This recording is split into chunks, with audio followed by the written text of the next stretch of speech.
Oke, alhamdulillah. Wassalatu wassalamu ala asyrofil anbiya'i wal mursalin wa ala alihi washabihi wasallam ajmain.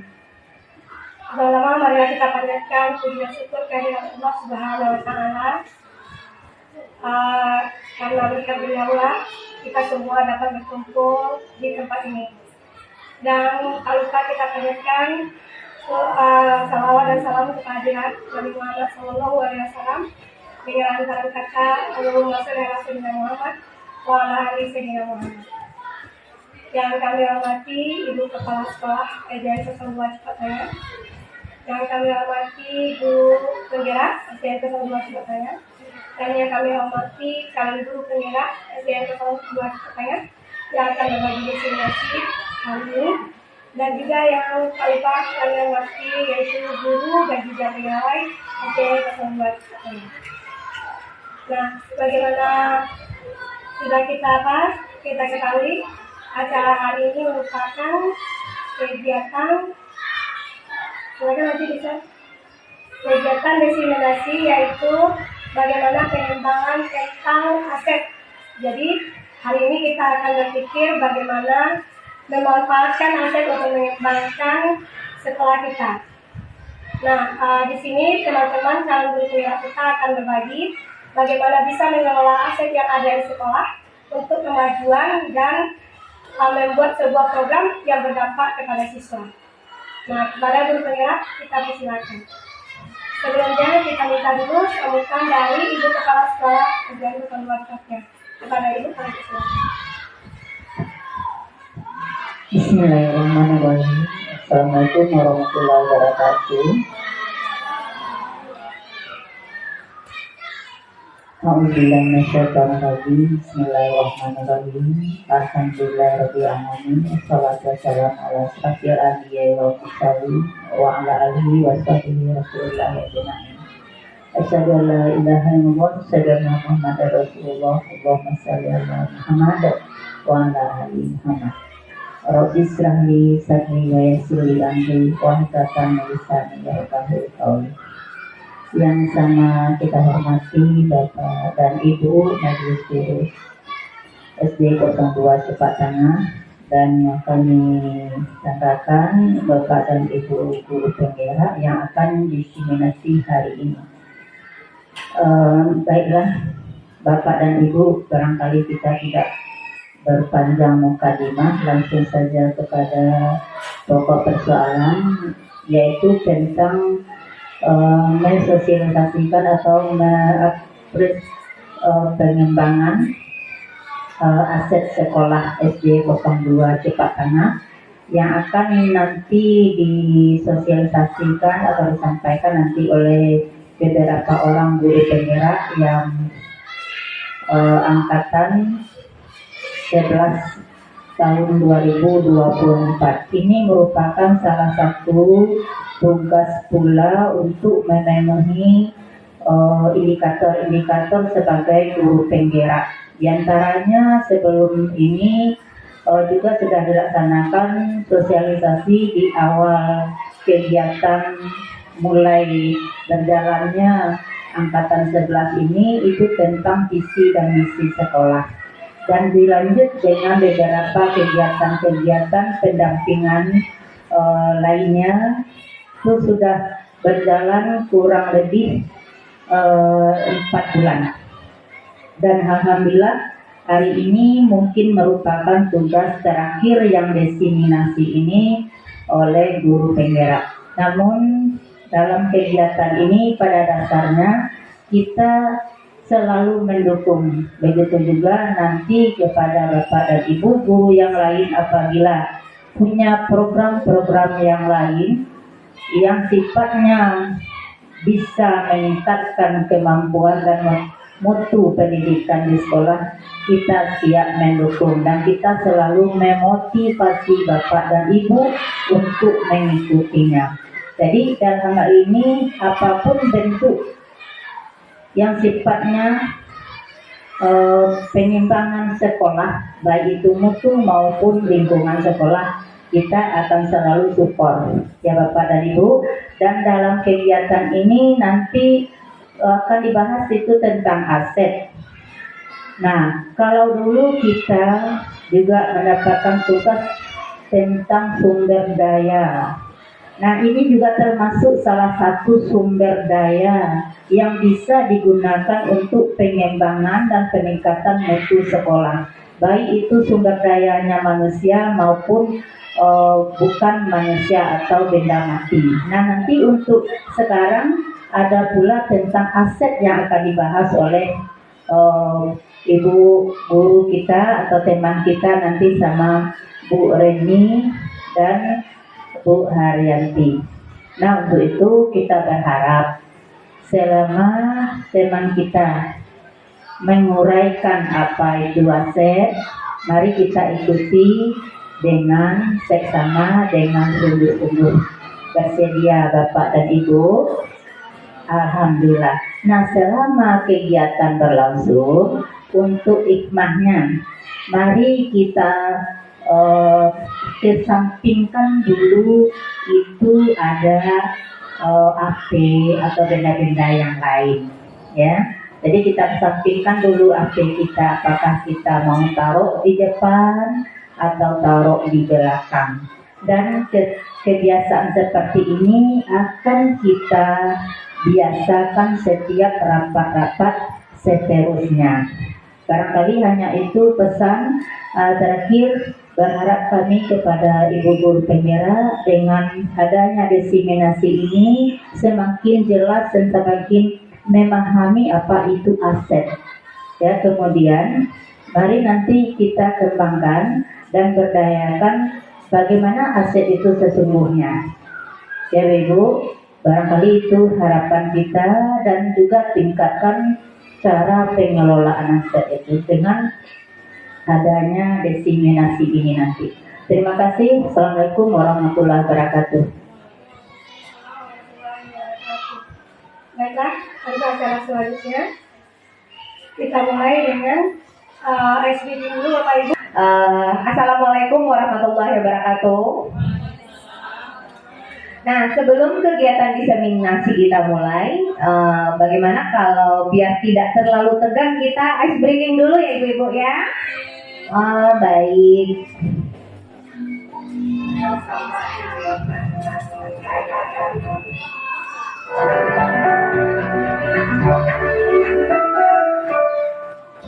Satu, dua, tiga. Tangan kanan, tangan kiri, aku jari-jari. Dilengkapkan serta perjalanan. Di depan dilengkapkan, ayo tepuk tangan. Tepuk tangan semua, angkat kaki kedua. Ke atas tangan kita, hidupkan keduanya. Dan kita bentukkan anjing wahai teman. Berdiri dengan tegak, balik kanan serentak. Balik kanan serentak. Satu, dua, tiga. Tangan kanan, tangan kiri, mampu jari-jari. Direntangkan tetap pergelangan. Di depan dilengkapkan, ayo tepuk tangan. Tepuk tangan semua, angkat kaki kedua. Ke atas tangan kita, hidupkan keduanya. Dan kita bentukkan anjing wahai teman. Berdiri dengan tegak, balik kanan serentak.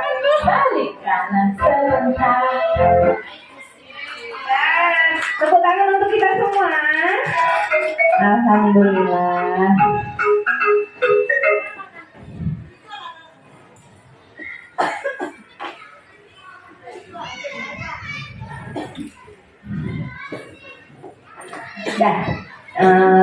Baiklah. Jadi Bapak dan Ibu, di kesempatan kali ini untuk pemenuhan tugas bagian modul terakhir dari kegiatan kami Guru Penggerak. Jadi kami bertugas di sini melakukan diseminasi, yaitu tentang identifikasi aset sekolah dan strategi pengembangannya, di mana yaitu tentang model pemimpin dalam pengelolaan sumber daya. Jadi yang saya hormati di sini Bapak Komite, Paguyuban, Wali siswa kelas 1 dan 6, guru dan pendik, kemudian siswa. Baiklah. Jadi latar belakang dalam modul ini di mana sekolah wajib membangun ekosistem yang mampu merangsang pertumbuhan dan perkembangan murid demi terwujudnya profil Pancasila. Keberhasilan sebuah proses pembelajaran sangat tergantung bagaimana cara pandang sekolah melihat ekosistemnya. Apakah sebagai kekuatan atau sebagai kekurangan? Sekolah yang memandang semua sumber daya yang dimiliki sebagai suatu kekuatan dan aset, maka sekolah ini tidak akan berfokus pada kekurangan, tapi berupaya pada pemanfaatan kekuatan dan aset yang dimiliki. Jadi poin pertama latar belakang kita di sini yaitu memaksimalkan potensi yang ada. Segala aset-aset yang kita miliki dipandang sebagai suatu kelebihan yang bisa kita manfaatkan potensinya untuk kemajuan dan kebaikan sekolah kita tercinta ini. Jadi jika ada terlihat kekurangan, kita berusaha kekurangan itu kita perbaiki menjadi sebuah potensi yang akan kita kembangkan.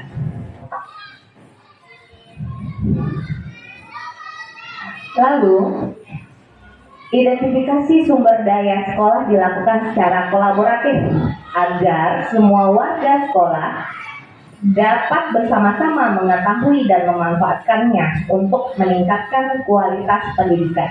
Jadi pada sesi ini kita nanti akan mengidentifikasi apa-apa saja sumber daya sekolah yang kita miliki dan dapat bersama-sama mengetahui bagaimana kita memanfaatkan sumber daya alam yang ada, sumber daya yang ada tersebut menjadikan menjadi sebuah aset yang berkualitas sehingga kita bisa memanfaatkan potensi untuk peningkatan kualitas pendidikan. Nah, di sini kita identifikasi terlebih dahulu jenis sumber daya itu ada biotik dan abiotik. Di mana faktor biotik itu merupakan apa yang ada dalam ekosistem sekolah. Di antaranya adalah murid, lalu kepala sekolah, lalu ada guru, staf tenaga pendidik, pengawas sekolah, orang tua, masyarakat sekitar sekolah, dinas terkait, lalu pemerintah daerah. Nanti akan kita kaji satu-satu. Lalu kita masuk pada faktor abiotik yang juga dimana berperan aktif dalam menunjang keberhasilan proses pembelajarannya. Di antaranya adalah yaitu bagian keuangan, sarana dan prasarana serta lingkungan alam. Next. Nah, baiklah kita masuk kepada sesi identifikasi dari modal sumber daya. Jadi pada materi kali ini kita mengidentifikasi masing-masing modal itu menjadi 7, yaitu 7 modal sumber daya. Jadi sumber daya ini kita sebut saja aset yang kita miliki ini meliputi bukan hanya ada di dalam lingkungan kita, tapi berada di sekitar kita yang dapat kita manfaatkan potensinya untuk kemajuan peningkatan kualitas pendidikan di SDN 02 Jepatan.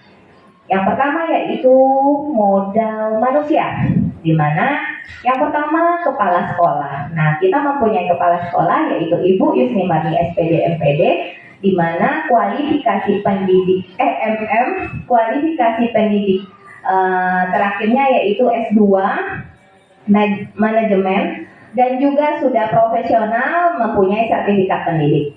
Lalu guru. Nah, tenaga guru di SD 02 Cupakanga memiliki kualifikasi pendidikan yang sesuai dengan jalurnya, yaitu pendidikan guru sekolah dasar, yaitu dengan gelar SPD.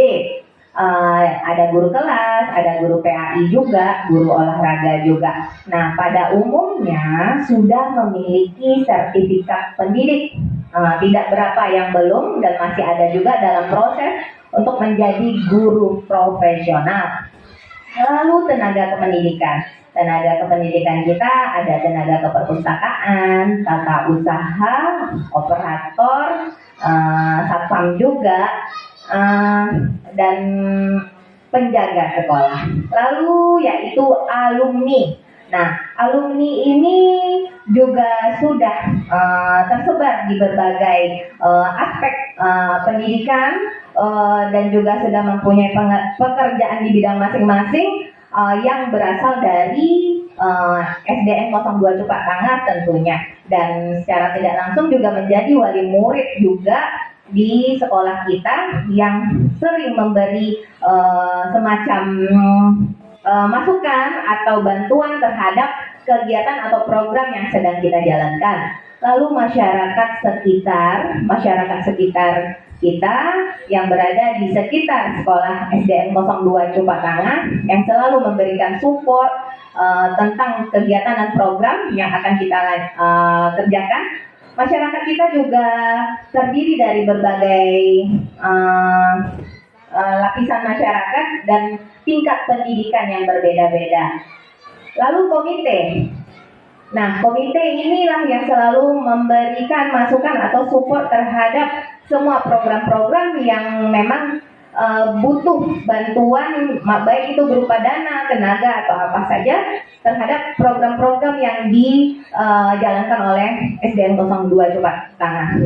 Nah, wali murid kita juga terdiri dari berbagai lapisan, pekerjaan yang berbeda, juga tingkat pendidikan yang berbeda. Lalu murid, nah kita memiliki murid-murid yang berkualitas, yang memiliki sumber daya dan potensi yang bisa sangat dikembangkan dalam berbagai keahlian yang mereka miliki. Lalu yang kedua yaitu modal sosial, di mana modal sosial inilah yang nanti akan memberikan bagaimana cara-cara kita akan menyebarkan apa-apa saja yang kelebihan-kelebihan yang akan kita miliki. Di mana yang pertama yaitu adanya paguyuban wali atau paguyuban dari orang tua. Itu juga sekolah kita mempunyai paguyuban di mana sudah kita rasakan bersama-sama apa saja manfaat ketika adanya paguyuban ini. Di antaranya mungkin apa saja kegiatan yang kita lakukan mereka support dengan baik. Lalu media sosial kita juga mempunyai media sosial, baik itu Instagram, Facebook, juga ada TikTok juga. Nah, ini digunakan untuk mempromosikan semua kegiatan-kegiatan atau praktik baik yang sudah kita lakukan sehingga kita bisa dikenal di lingkungan sekitar kita. Lalu ada komunitas praktisi. Nah, komunitas praktisi di sekolah kita juga mempunyai, yaitu adanya kombel-kombel belajar ya, seperti kombel fase A, fase B, dan fase C. Nah, itu juga sudah berjalan dengan baik dan merupakan suatu aset yang sangat berharga kita miliki, di mana itu merupakan corong kita untuk belajar tentang ilmu-ilmu baru, teknologi yang akan sangat bermanfaat tentunya pada kegiatan pembelajaran. Lalu yang ketiga yaitu modal politik. Nah, modal politik ini yaitu berbentuk organisasi yang tentunya juga sudah banyak kerjasama dengan sekolah kita. Di antaranya yaitu adanya Koramil, lalu Polsek, mungkin juga sudah sama-sama kita lihat dan rasakan apa saja manfaat dari adanya lembaga ini di sekitar kita.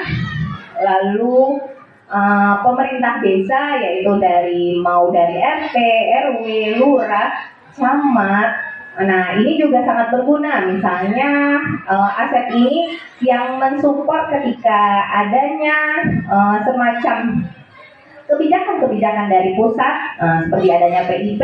Tentunya kita membutuhkan lembaga ini untuk proses kegiatan atau kebijakan dari pemerintah ini. Lalu adanya Puskesmas dan Posyandu ini lembaga dalam bidang kesehatan, di mana tentu sama-sama kita ketahui juga bahwa banyaknya kerjasama dan kolaborasi kita dengan pihak kesehatan tersebut, sehingga kita sangat terbantu ketika melaksanakan vaksin, pemeriksaan kesehatan.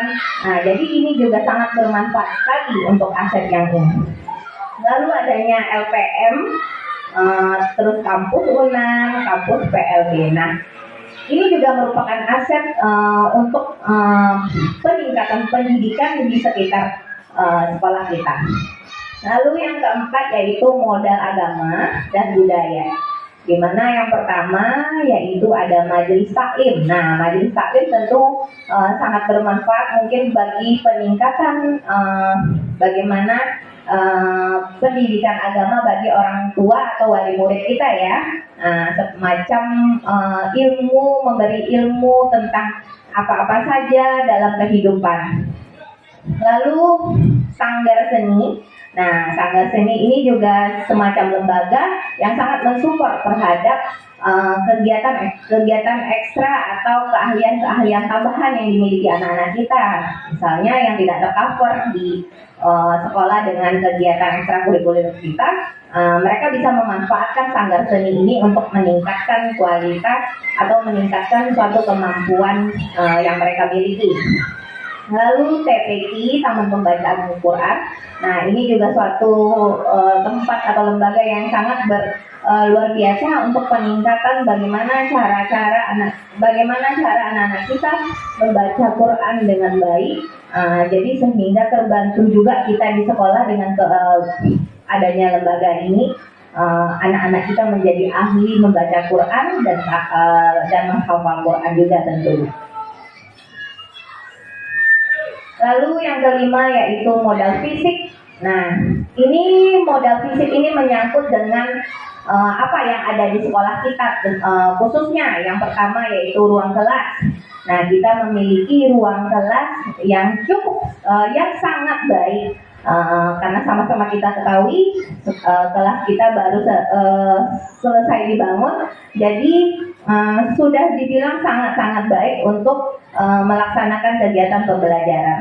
Lalu kita mempunyai ruang pustaka yang cukup bagus, memiliki buku-buku yang banyak, yang bisa dimanfaatkan anak-anak untuk mencari sumber belajar lainnya. Lalu ada ruang UKS. Nah, ruang UKS ini merupakan unit kesehatan sekolah yang sangat dapat dimanfaatkan oleh anak-anak kita. Yang pertama, ketika untuk mencari ilmu tentang bagaimana pengelolaan kesehatan di sekolah, lalu juga dapat dimanfaatkan untuk ketika ada hal yang dirasa darurat penanganan kesehatan di SDN 02 Jepatan. Lalu adanya toilet. Nah, kita juga sudah memiliki toilet yang cukup baik dan juga sudah lumayan banyak untuk dimanfaatkan oleh anak-anak kita. Lalu ada juga kantin sekolah, di mana kantin sekolah kita sudah, kalau kita bisa nilai, sudah lewat dalam penilaian gerakan sekolah sehat juga.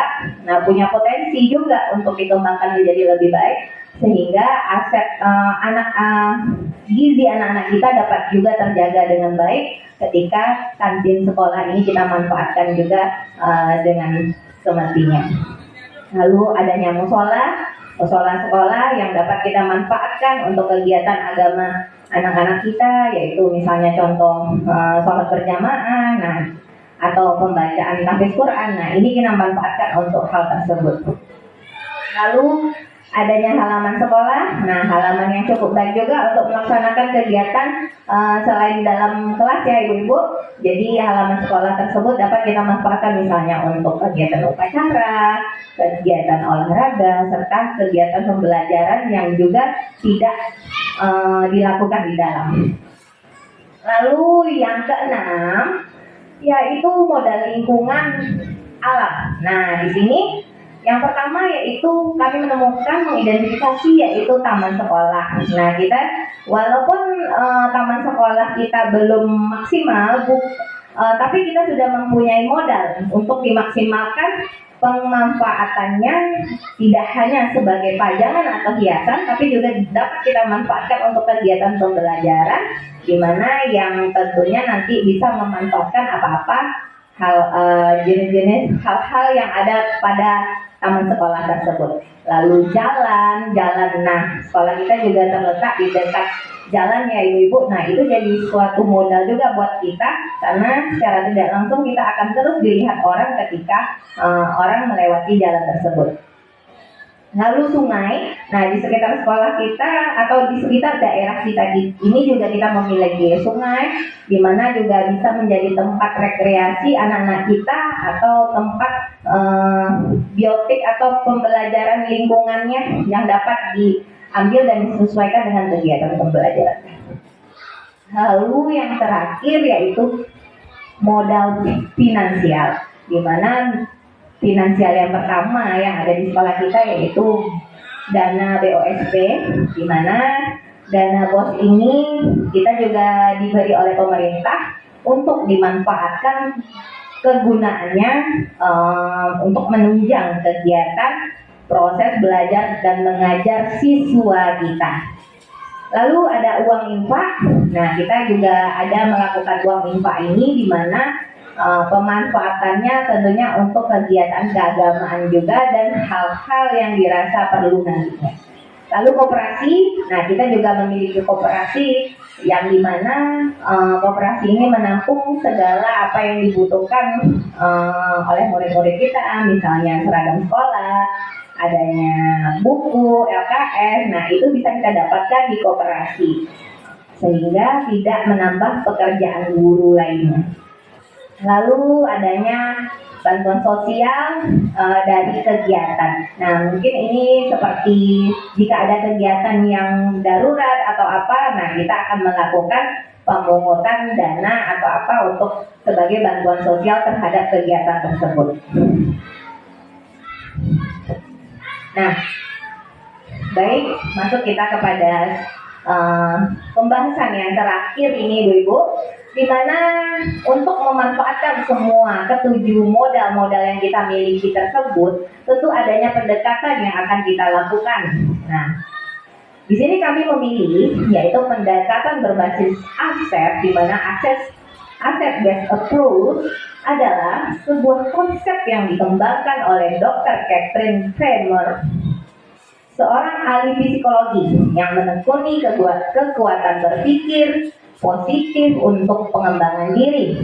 Nah, pendekatan ini merupakan cara praktis kenali hal-hal positif, hal-hal yang positif yang ada dalam kehidupan.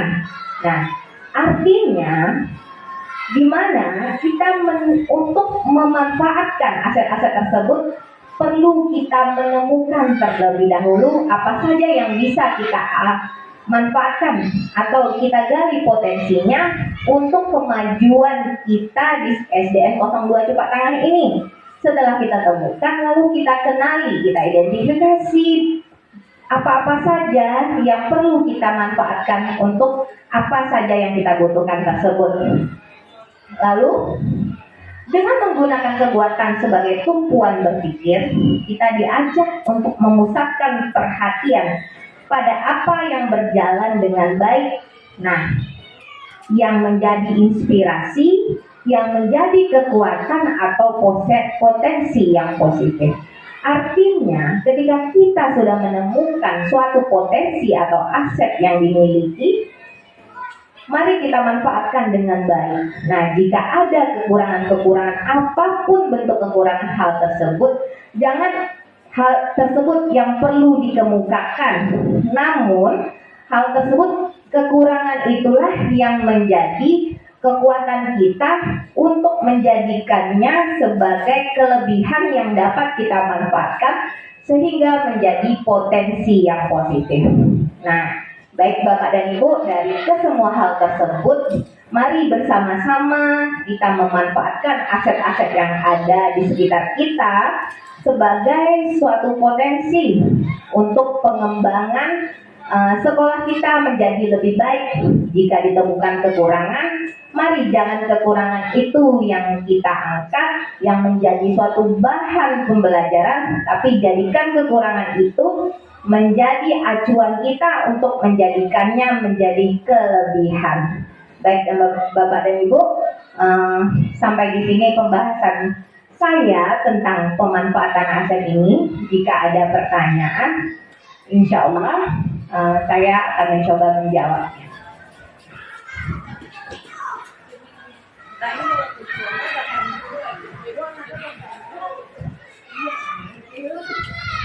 Terima kasih atas kesempatan yang diberikan kepada saya. Assalamualaikum warahmatullahi wabarakatuh. Perkenalkan, nama saya Rahmadani SPD. Saya mengajar di kelas 5 SD 02 Cipatangan. Dari pemaparan yang telah dipaparkan oleh Ibu Anti tadi, di sini saya sedikit bertanya, yaitu bagaimana pendekatan kita agar dapat berkolaborasi antara modal manusia dalam memanfaatkan modal alam yang ada. Terima kasih. Assalamualaikum warahmatullahi wabarakatuh.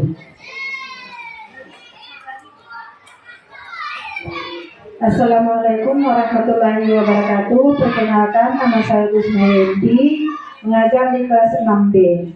Tadi Ibu Anti menjelaskan bahwa di dalam melaksanakan proses pembelajaran kita harus mampu bagaimana kekurangan yang ada di sekolah kita menjadi suatu kekuatan yang dapat kita jadikan modal untuk meningkatkan proses pembelajaran di sekolah kita.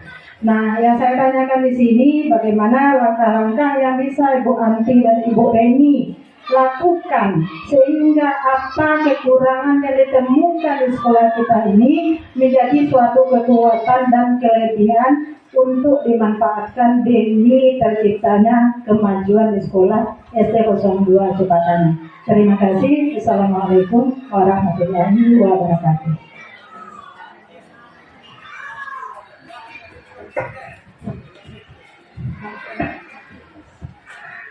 Baiklah, jadi ada dua pertanyaan, yaitu pertanyaan dari Bu Ramadhani dan Bu Gusmayenti. Saya coba jawab terlebih dahulu tentang pertanyaan Bu Ramadhani, di mana bagaimana cara kita berkolaborasi dengan modal aset manusia tadi untuk memanfaatkan modal lingkungan. Nah, seperti kita ketahui tadi sudah disebutkan banyak sekali modal lingkungan kita. Mungkin yang kami identifikasi cuma sebagian saja, yaitu seperti halaman, lalu ada sungai, jalan. Nah, jadi tentunya untuk memanfaatkan hal ini tentu kita tahu dulu apa kegunaannya ya Bu ya. Nah, kalau kita sudah mengetahui kegunaan, tentu ada suatu keinginan kita untuk memanfaatkan hal tersebut. Jadi ada dua bebannya. Yang pertama terhadap pemanfaatan terhadap diri sendiri, lalu seperti yang ditanyakan tadi, pemanfaatan terhadap bagaimana berkolaborasi dengan semua warga sekolah, lingkungan, dan warga sekitar lingkungan. Nah, tentu saja seperti kita ketahui, kita ambil contoh saja halaman sekolah atau taman-taman sekolah. Nah, misal saja kita bisa mengaitkan dengan kegiatan pembelajaran kita. Nah, tentunya di awal kita membuat atau menyusun suatu modul ajar atau kurikulum yang berhubungan bagaimana kita belajar di alam. Nah, tentu dengan perlunya kolaborasi dengan teman sejawat. Nah, misalnya kita punya kelas 4 itu ada 3 atau 4. Setelah kita susun modul untuk belajar di lingkungan tersebut, berarti itu menjadi hal yang harus kita laksanakan. Nah, di sana kita berkolaborasi dengan teman-teman sejawat, susun terlebih dahulu program-programnya, apa yang akan kita lakukan di alam tersebut. Tentu hal yang sudah kita susun atau program yang kita buat ini tidak bisa berjalan lancar dengan guru saja. Mungkin perlu bantuan orang tua, ya. Misalnya pemanfaatan alam, kita punya lahan atau kebun misalnya, lalu kita akan menanam jagung misalnya. Lalu kita buat programnya, kita akan menanam jagung di lingkungan. Nah, setelah kita membuat program ini, tentu kita perlu koordinasi dengan pihak sekolah. Apakah yaitu Bu Kepala Sekolah, penjaga sekolah, atau apa. Silakan melakukan komunikasi dengan pihak terkait. Lalu bentuk kolaborasi lagi dengan pihak wali murid misalnya. Tentu hal ini membutuhkan dana yang dimana anak-anak tidak mampu mendanainya sendiri, atau tidak berbentuk dana pun juga kita misalnya butuh tenaga orang tua kita atau paguyuban kita. Mari kita jalin komunikasi dengan orang tua murid kita agar dia juga mendukung kegiatan kita untuk memanfaatkan lingkungan yang ada. Mungkin yang seperti sungai, jalan nanti akan dijelaskan lebih lanjut.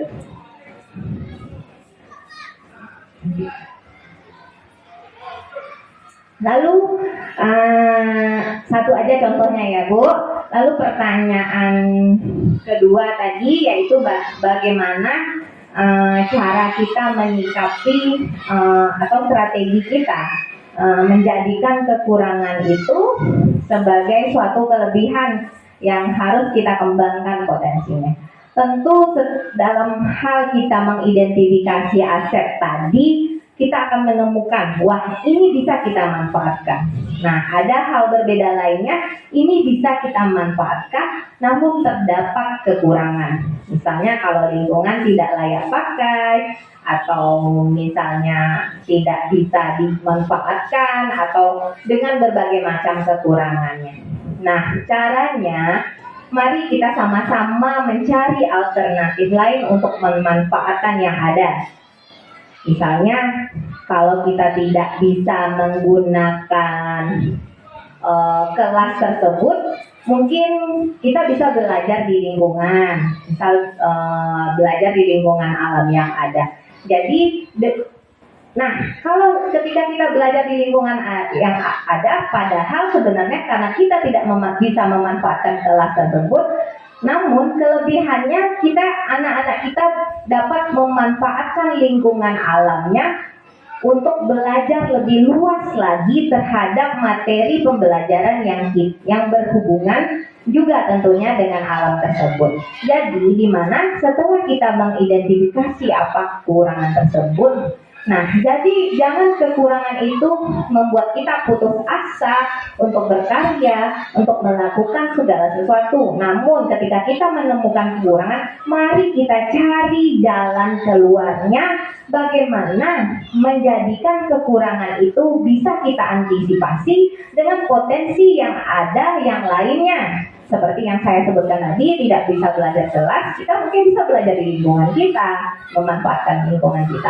Misalnya kita tidak bisa pakai papan, kita bisa pakai barang bekas yang lainnya. Contohnya seperti itu. Jadi intinya, kekurangan yang ada itu jangan berhenti kita pada kekurangan tersebut, tapi kita tutupi, kita siasati dengan kelebihan yang ada. Tentunya yang paling penting yaitu dengan menyatukan visi dan misi kita. Setelah kita menyatukan pandangan pikiran kita, insya Allah kita dapat berkolaborasi bahwa tidak perlu mengemukakan ini kurang, ini tidak ada. Tapi mari sama-sama dengan potensi yang ada atau dengan hal yang ada lainnya, kita lupakan kekurangan, kita tutupi kekurangan yang ada. Baik, mungkin ada tambahan dari yang lain, Bapak dan Ibu. Dari Ibu Kepala Sekolah, ada tambahan? Sudah cukup? Bagaimana Bu Mai? Apa ada tambahan lain? Baik. Sekian dulu dari saya. Ada yang lain? Baiklah, untuk kegiatan diseminasi hari ini saya cukupkan sekian. Ya.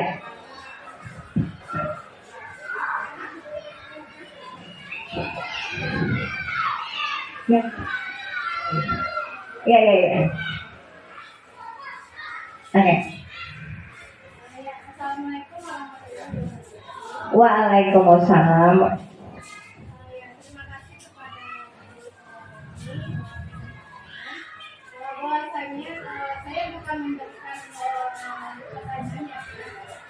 Cuma setelah kita mempelajari atau saya mengikuti inseminasi ini, berarti saya mengetahui bahwasanya yang tanda kunci yang berpikiran kita itu aset yang ada di sekolah itu hanya berupa yang berbentuk fisik atau bendanya saja.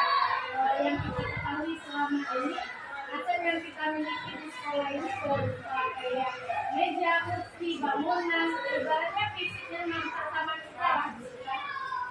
Tapi setelah ibu mengatakan di depan bagaimana tadi yang ada aset yang ada di sekolah di sekolah kita, yaitu ada bangunnya, ada modal 7. Ya, ada 7. dan misalnya fisik lagi finansial agama budaya. Jadi yang kalau kita lihat contohnya saja di modal Karena di sini kayak ada alam yang kita miliki di sini berarti taman sekolah. Jalan kita karena sekolah kita di pinggir jalan, berarti jalan kita adalah jalan raya. Anak untuk datang ke sekolah, jalannya jalan raya. Sedangkan itu ada sungai dan ada di belakang kita juga kita sawah gitu kan. Tapi kalau untuk kita lihat model lingkungan kita mungkin kata tadi kan geologi ya. Tapi di sini kita juga bisa memberikan konsep kepada anak kita bahwasanya kita di samping sekolah kita bisa memiliki tenaga listrik dan kita juga bisa membawa anak kita pergi melakukan pembelajaran bersama bahwasanya ini adalah tempat memiliki tenaga listrik. Dan itu pun kalau misalnya contoh kita belajar tentang lingkungan transportasi. Kalau di sebenarnya kita mungkin memiliki PJKA di sini kan. Tapi otomatis secara informasi kita juga mengenai kepada anak bahwasanya dan lingkungan yang ada di dekat itu salah satunya PJKA. Jadi kita transportasinya salah satunya. Dan mungkin itu karena kita sudah asli berarti engineering kita lebih mengetahui bahwasanya sumber daya yang ada di sekolah kita itu banyak. Kita berupa fisik saja. Terima kasih kepada Ibu yang sudah mengatakan. Baik, terima kasih Bu Lasri. Mungkin sedikit tambahan dari Bu Lasri ya. Bukan tambahan, sebagai penegasan. Jadi modal yang kita miliki itu cukup banyak, yaitu ada 7. Nah, tadi sebelumnya sumber daya itu juga dikelompokkan antara biotik dan abiotik. Nah, modal-modal itu juga seperti yang Bu Lasri bilang tadi tidak berbentuk barang, namun juga berbentuk kata, rasa, itu juga merupakan suatu aset yang dapat memanfaatkan fisik tadi. Nah, baik, ada lagi. Baiklah, saya rangkum dari ketiga argumen yang disampaikan. Yang pertama argumen dari pendapat dari Bu Ramadhani tadi. Jadi bagaimana strategi kita, di mana strategi kita yaitu tentunya berkolaborasi atau bekerja sama untuk memanfaatkan lingkungan alam. Nah, kemudian pertanyaan dari kedua yaitu Bu Gus Mayedi, cara-cara langkah mungkin satu saja, yaitu mari kita manfaatkan apa yang ada. Pertama yaitu susunlah program, lalu mari kerjasama. Lalu setelah kerjasama, mari kita lakukan aksi kita untuk menutupi kekurangan yang ada. Nah, begitu. Jadi disamakan persepsinya terlebih dahulu. Nah, yang ketiga yaitu pendapat Bu Lasri, bagaimana modal aset itu tidak hanya berbentuk fisik, namun juga ada berbentuk sumber daya alam yang lainnya, terutama pemikiran atau aspek-aspek lembaga-lembaga lain. Baik, untuk kegiatan diseminasi ini alhamdulillah sudah berjalan dengan lancar, kesimpulannya juga sudah kita ambil. Mudah-mudahan dapat bermanfaat buat kita semua. Sama-sama, mari sama-sama kita belajar bagaimana menggali potensi atau manfaat yang ada di sekitar kita. Kita manfaatkan untuk bagaimana SD 02 ini menjadi lebih baik lagi. Tepuk tangan untuk kita semua Bapak dan Ibu. Baiklah, saya kembalikan kepada moderator. Oke, baik. Kemudian sekarang kita silakan kolegan Bu Eni untuk menerima pertanyaan dari peserta. Silakan Bu Eni.